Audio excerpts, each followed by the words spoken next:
मन उदास हो तो एक काम किया करो,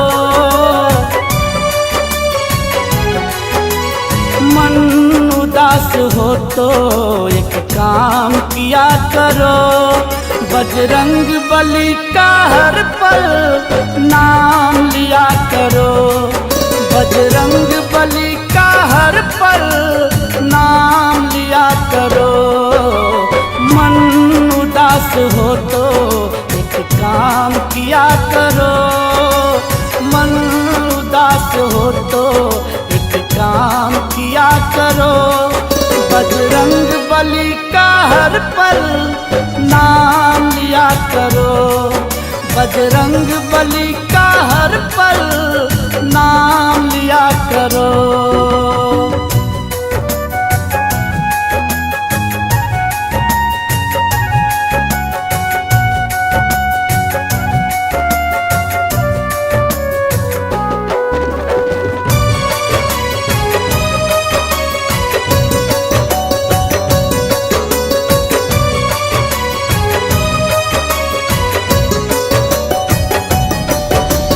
सारे संकट मिट जाएगा, रोग नहीं कोई छू पाएगा। जय हनुमान जय जय हनुमान का जो कीर्तन दिल से गाएगा।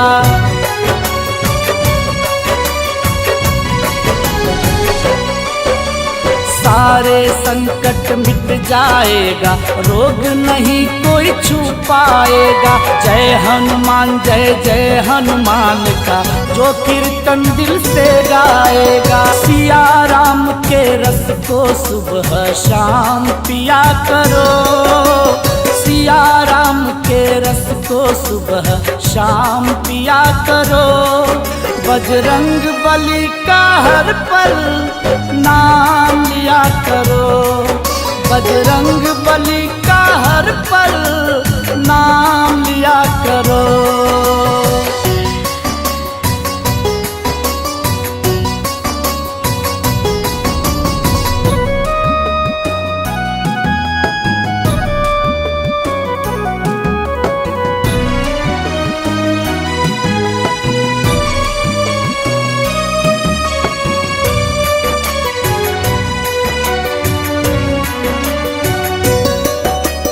यही है तेरा जीवन साथी, यही है दुख हरता, यही जगत के स्वामी है, यही है करता धरता।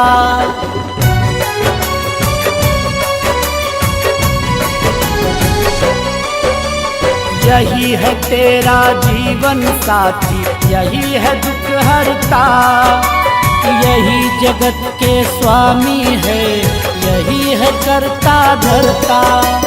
जप हनुमान का माला फिर विश्राम किया करो, जप हनुमान का माला फिर विश्राम किया करो, बजरंग बली का हर पल नाम लिया करो, बजरंग बली का हर पल